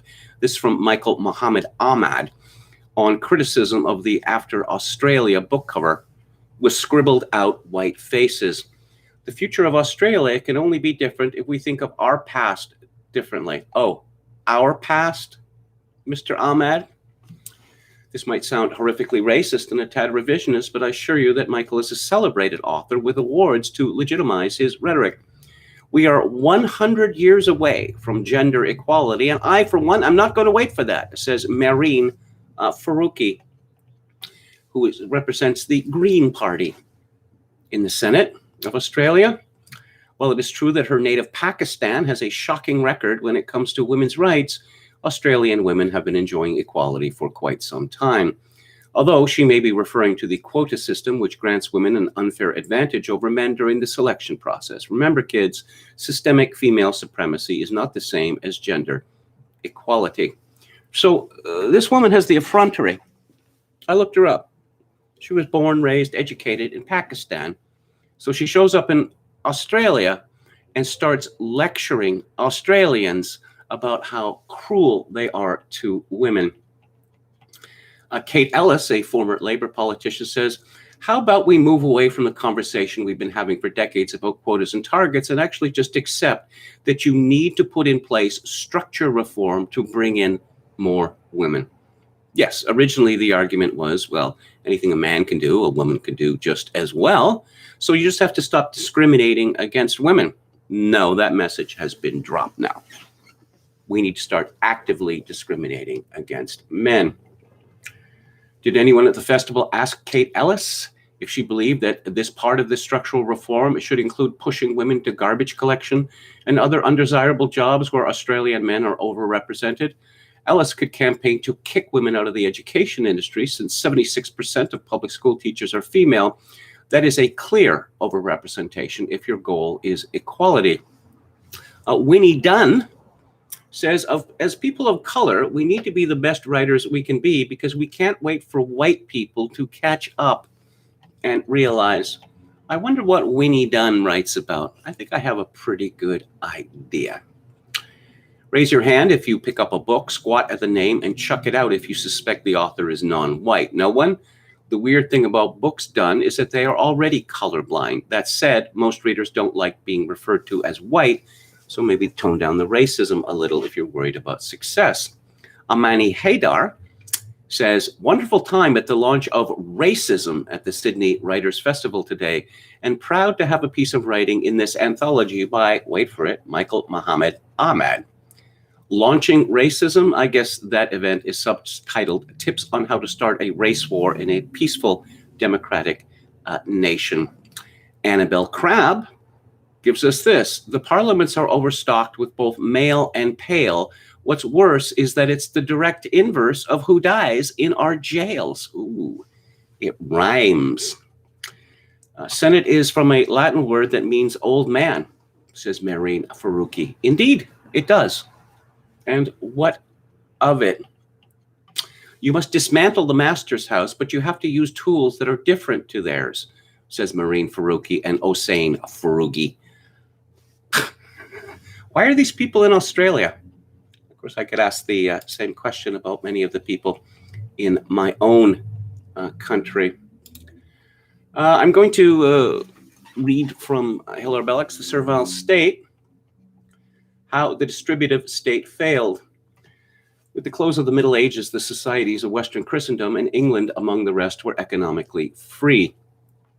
Property was an institution native to the state and enjoyed by the great mass of its citizens. Cooperative institutions, voluntary regulations of labor, restricted the completely independent use of property by its owners only in order to keep that institution intact and to prevent the absorption of small property by great. This excellent state of affairs, which we had reached after many centuries of Christian development, and in which the old institution of slavery had finally been eliminated from Christendom, did not everywhere survive. In England, in particular, it was ruined. The seeds of the disaster were sown in the 16th century. Its first apparent effects came to light in the 17th. During the 18th century, England came to be finally, though insecurely, established upon a proletarian basis. That is, it had become a society of rich men possessed of the means of production on the one hand, and a majority dispossessed of those means upon the other. With the 19th century, the evil plant had come to its maturity, and England had become, before the close of that period, a purely capitalist state, the type and model of capitalism for the whole world, with the means of production tightly held by a very small group of citizens, and the whole determining mass of the nation dispossessed of capital and land, and dispossessed, therefore, in all cases of security, and in many of sufficiency as well. The mass of Englishmen, still possessed of political, lacked more and more the elements of economic freedom, and were in a worse posture than free citizens have ever found themselves before in the history of Europe. By what steps did so an enormous catastrophe fall upon us? The first step in the process consisted in the mishandling of a great economic revolution which marked the 16th century. The lands and the accumulated wealth of the monasteries were taken out of the hands of their old possessors with the intention of vesting them in the crown. But they passed, as a fact, not into the hands of the crown, but into the hands of an already wealthy section of the community, who, after the change was complete, became in the succeeding 100 years the governing power of England. This is what happened. The England of the early 16th century, the England over which Henry VIII inherited his powerful crown in youth, though it was an England in which the great mass of men owned the land they tilled, and the houses in which they dwelt, and the implements with which they worked, was yet an England in which these goods, though widely distributed, were distributed unequally. Then as now, the soil and its fixtures were the basis of all wealth, but the proportion between the value of the soil and its fixtures and the value of other means of production, implements, stores of clothing, and of subsistence, etc., was different from what it is now. The land and the fixtures upon it formed a very much larger fraction of the totality of the means of production than they do today. They represent today not one half the total means of production in the country, and though they are the necessary foundation for all wealth production, yet our great machines, our stores of food and clothing, our coal and oil, our ships and the rest of it come to no more than the true value of the land and of the fixtures upon the land.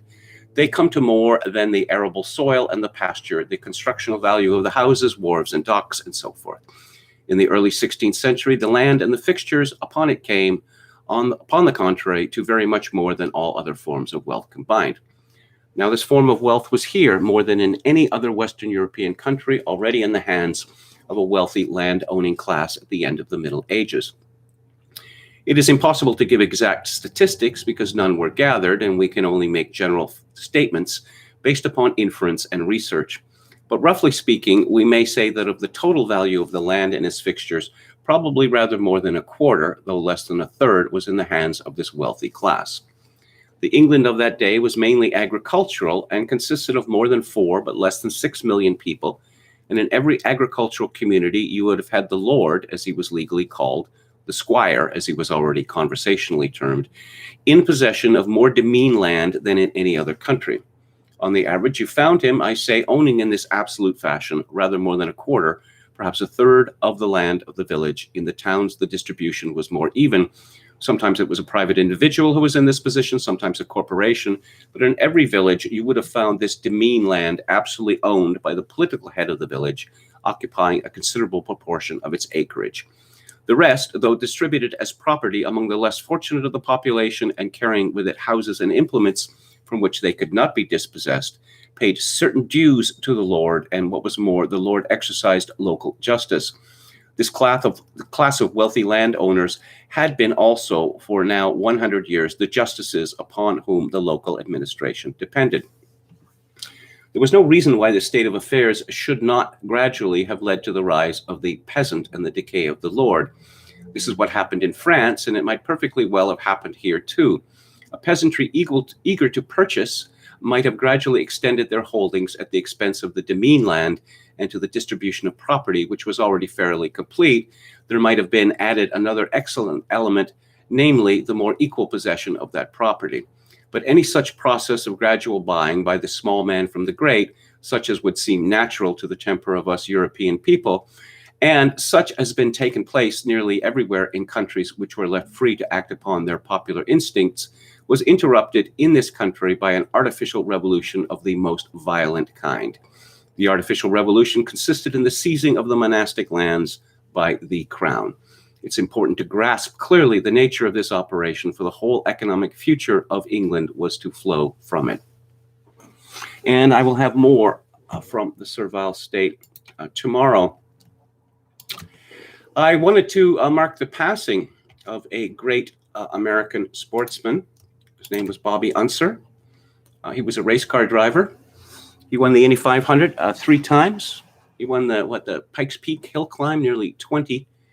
And of course, he's part of a great family of racing car drivers.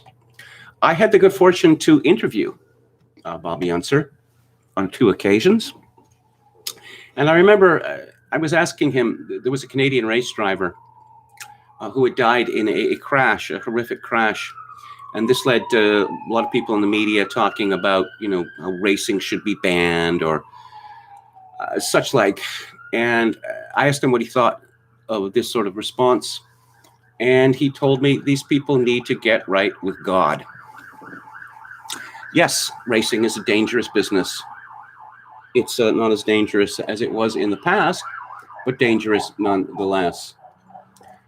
Bobby Unser is a fiercely competitive man, which led to falling out with Mario Andretti in 1981 Indianapolis 500, which was won by Unser, and then it was taken away from him and given to Andretti, and then later, after legal battles, it was given back to Unser. But he explained that this soured him on racing, and he retired shortly thereafter. He was involved in a very strange event. I read from Wikipedia here in 1996.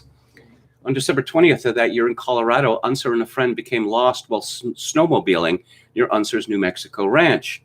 They abandoned one stuck snowmobile before a storm blinded them both. When the second snowmobile stopped working, they spent 2 days and nights in sub-zero weather before finding a barn where they were found. Both men were suffering badly. His friend was suffering from hypothermia, and Unser had vomited blood during this time. Unser was later convicted of a federal misdemeanor, unlawful operation of a snowmobile within a national forest wilderness area, and was fined $75. Maximum penalties could have been up to 6 months in jail and up to $5,000 in fines. Unser appealed, claiming to have been lost before the accident, but the court ruled that maps were widely available and it was a public welfare offense, thus intent was not necessary. Unser appealed this decision all the way to the U.S. Supreme Court, but his writ of certiorari was denied. As I say, a very strange story. Roger Penske said this of him: Bobby was a ferocious competitor on the track, and his larger-than-life personality made him one of the most beloved and unique racers we have ever seen. Beyond his many wins and accomplishments, Bobby was a true racer that raised the performance of everyone around him. He was also one of the most colorful characters in motor sports. He was born on February 20th, 1934 in Colorado Springs, Colorado, and moved with his family as a child to New Mexico. I'm reading from an obituary in the U.S. Sun. His father owned a garage along Route 66, and he and his brothers grew up tooling around in old jalopies before he began his racing career in 1949 at Roswell, New Mexico Speedway. After 2 years in the U.S. Air Force from 1953 to 55, a stint for which he was always proud, Unser turned to racing full-time and became one of the greatest racers in Indianapolis Motor Speedway history. He was just one of 10 drivers to win the 500 at least 3 times, and Unser and Rick Mears are the only drivers to win the 500 in 3 different decades. Unser was one of 6 members of the Unser family to race in the Indianapolis 500. His final Indy 500 victory in 1981 came in a Penske in one of the most contentious outcomes. Unser won from the pole and beat Mario Andretti by 5.18 seconds, but officials ruled Unser passed cars illegally while exiting the pit lane under caution, drawing a penalty that docked him 1 position and moved Andretti to winner. Penske and Unser appealed, and after a lengthy process, the penalty was rescinded in October of that year. At Indianapolis, Unser produced 10 top 10 finishes in 19 career starts. He led in 10 races for a total of 440 laps, which to this day ranks 10th on the all-time list. When you mention icons in racing, and particularly the Indianapolis Motor Speedway, Bobby Unser was a legend, said Doug Bowles, president of the Speedway. He could drive and win in any type of car and on any type of track, and he was magical at Indy. After his driving career, Unser moved to broadcasting and won an Emmy Award as part of the ABC Sports broadcast team for Outstanding Live Sports Special for its coverage of the 1989 Indianapolis 500. I used to be a big fan of what they called kart racing. And kart racing, it brought Emerson Fittipaldi back into racing. And it was quite popular.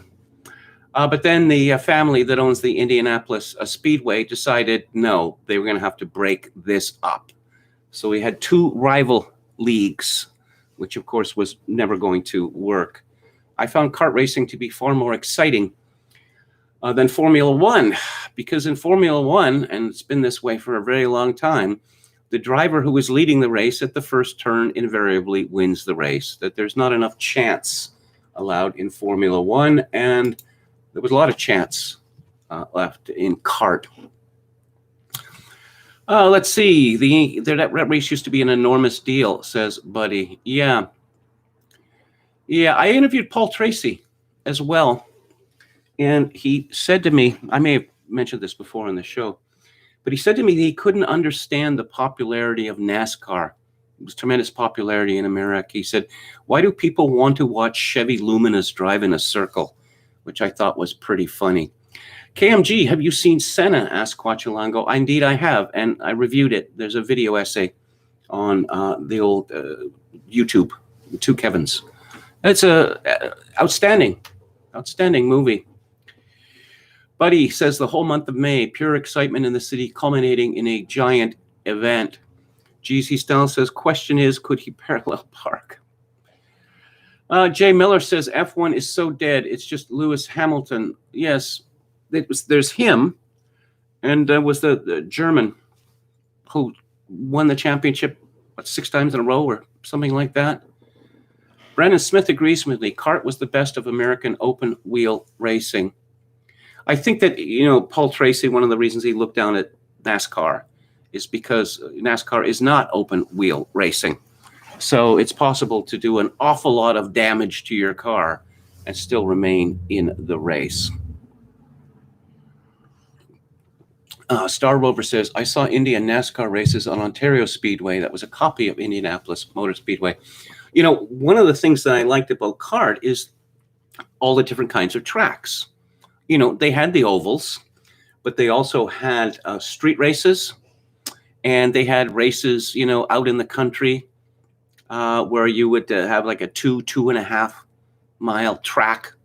You needed a lot of different kinds of driving skill in order to become a kart champion. Let's see. Terrace Feral Hog says Unser wouldn't stand a chance against these younger people driving around Austin. They were all race car drivers. Try to change lanes. Good luck. Race day was once total gridlock in the city. Hundreds of thousands. Yes, and I get the impression that it was just a big drunk for a lot of these people. It's drinking all day long from the morning. And then, under the withering sky.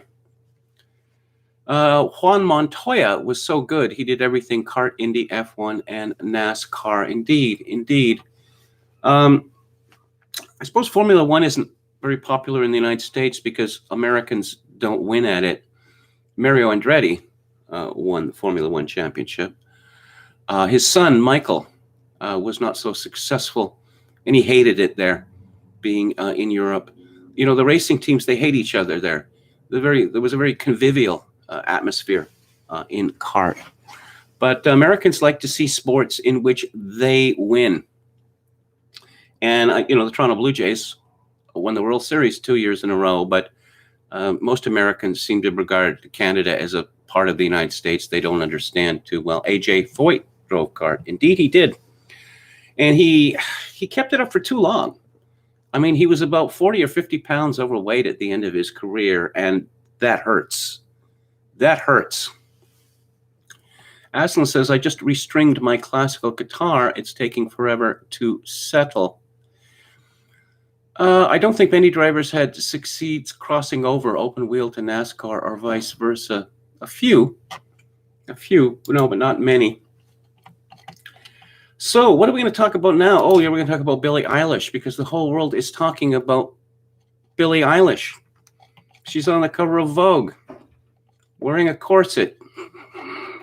And it's all everyone is talking about. You all know of my preference for models and not so-called real people. On the cover of magazines, I must admit that Billie Eilish is an attractive young woman. The strange mixed message from her. This is from The Guardian, Priya Elan. Billie Eilish has spoken about the prevalence of sexual exploitation of minors in an interview, saying it's everywhere. Speaking about her new single, Your Power, which addresses an abusive relationship between a minor and an older person, the 19-year-old singer said all her peers had experienced some sort of sexual impropriety. In an interview in the June issue of British Vogue, she said, the song is really not about one person. You might think it's because she's in the music industry. No, dude. It's everywhere. I don't know one girl or woman who hasn't had a weird experience or a really bad experience. And men, too. Young boys are taken advantage of constantly. It doesn't matter who you are, what your life is, your situation, who you surround yourself with, how strong you are, how smart you are. You can always be taken advantage of. That's a big problem in the world of domestic abuse or statutory rape. Girls that were very confident and strong-willed finding themselves in situations where they're like, oh my God, I'm the victor here. And it's so embarrassing and humiliating and demoralizing to be in that position of thinking you know so much, and then you realize I'm being abused right now. It's very strange. Because Billie Eilish, she was famous or notorious for her baggy clothing and for her half-green hair. So she has rebranded herself as a sex symbol with her long blonde hair and her sexy underwear. And what is she talking about? The sexual abuse of minors. Those two things do not go together. They shouldn't in any event. But of course, she's a victim, and she says essentially that everyone is a victim. But she's been accused of selling out. This is from the Daily Mail. Proof that money can make you change your values and sell out. Fans shocked as Billie Eilish swaps baggy clothes for lingerie in Vogue, despite years of vowing to hide her body. In 2019, she said, "I never want the world to know everything about me." That's smart.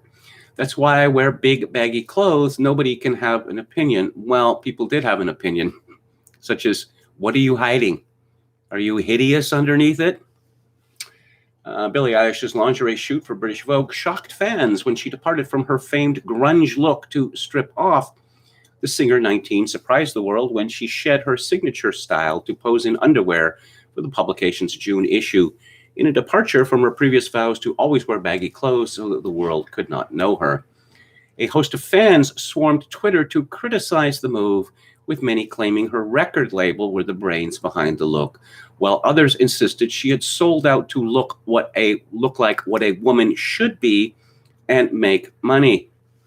Isn't it her right to dress in whatever fashion she chooses? As I said, she is a quite attractive young woman. Billie's groundbreaking shoot rendered many of her fans speechless due to the vast difference in her style and the U-turn from her past comments about her clothes. In 2019, she said in a Calvin Klein campaign, "Nobody can be like, she's slim thick. She's not slim thick. She's got a flat ass. She's got a fat ass. No one can say any of that because they don't know." She later stated, "Some people hate what I wear. Some people praise it. Some people use it to shame others. Some people use it to shame me. But I feel you watching always, and nothing I do goes unseen." No, that's how it works if you're a famous person. Billie also explained her loose clothes as, "It's less about my body is ugly. I don't want you to see it. It's more about I'm not comfortable wearing this." And there's a picture of her from her baggy days in a lurid fluorescent green outfit, and she's got that typically, she looks drugged up, less so on the Vogue cover, but for years she's looked all hopped up on Goofenthal. In a true departure from her earlier looks, when she shared the shoot showing her swathed in PVC, bustiers, and push-up lingerie, she soon invited mass comments from friends, stars, and fans. In a corset? Yeah, someone says on Twitter. Read the history on corsets and then come back and talk about empowerment. Is showing your body empowering, or did Billie Eilish not have enough fans or attention when she wore baggy clothes? I know labels are behind Billie Eilish's new girly sexy look. I'm getting the impression that a lot of women are envious of Billie Eilish. Yes, she was the grunge queen. She was the miserable one. And here she is dolled up on the cover of Vogue. At least she's not putting on baggy clothes. Who else thinks she was cajoled into not wearing her norms? A sellout from a signature style to reinforce what women should be like. You should have been on your cover with your black and green hair and baggy clothes. Tut, tut, tut. She finally sold her soul. Don't expect her to go back to baggy stuff now. Proof that money can make you change your values. Another sellout. Aside from her less impressed friends, industry friends, Emily Ratajkowski, Hailey Bieber, and Meghan Trainor complimented the star's beautiful images. Yes, well, Emily Ratajkowski is... Yes, the old joke, the old David Mamet jokes. You know, she takes her shirt off to do a voiceover. She's constantly being photographed nude. Yes, proof. Oh man, what is wrong with these people? So she's changed her hair and how she dresses. If her hair and the way she dresses were why you were a fan of Billie Eilish, then that suggests you were really not much of a fan at all. But of course, modern celebrity is more about branding than whatever it is they produce. Speaking of someone who produces nothing, this again is from the Daily Mail. Harry plays the rock star. Prince walks onto a standing ovation and tells crowd they are awesome as he joins stars at a Vax Live COVID concert in LA before urging audience to look beyond ourselves while pregnant Meghan stays at home. Jennifer Lopez, Selena Gomez, Ben Affleck, and Gayle King were among Hollywood stars to also attend. Prince Harry had his name in lights as he was greeted with wild cheers and a standing ovation by a rapturous crowd during a speech at a star-studded concert in Los Angeles Sunday, while his heavily pregnant wife, Meghan Mertz, stayed at home. Harry, 36, told the audience of vaccinated frontline workers, "Every single one of you are awesome," before urging them to look beyond ourselves as he joined A-list Hollywood celebrities at Vax Live. Yes, clearly immune to irony. An invitation to encourage rich countries to share vaccines. After an announcer read out the introduction, "Please welcome Vax Live campaign chair Prince Harry, the Duke of Sussex." The royal walked onto the stage to a rock star-style reception with his name beamed in giant letters on a flashing screen behind him. Harry, who appeared in public for the first time since the funeral of his grandfather, Prince Philip, delivered a 5-minute address calling for vaccines to be shared with poorer countries, which was regularly punctuated by more rapturous cheers. Speaking in a markedly different accent than his previous Queen's English, Harry said, "We must look beyond ourselves with empathy. We must look beyond ourselves with empathy and compassion for those we know and those we don't. We need to lift up all of humanity and make sure that no person or community is left behind." As I've mentioned before, Prince Harry is a deeply stupid man. So he gets the standing ovation for what exactly? For his courage? Is that what it is? Apparently Jennifer Lopez put on a performance. Oh, and the crowd is all masked up, of course. Yes, they love this man. Let's see. What does he have to say? "We're also coming together because this pandemic cannot end unless we act collectively with an unprecedented commitment to our shared humanity. The vaccine must be distributed to everyone everywhere. There's no escape, I suppose. We cannot rest or truly recover until there is fair distribution to every corner of the world.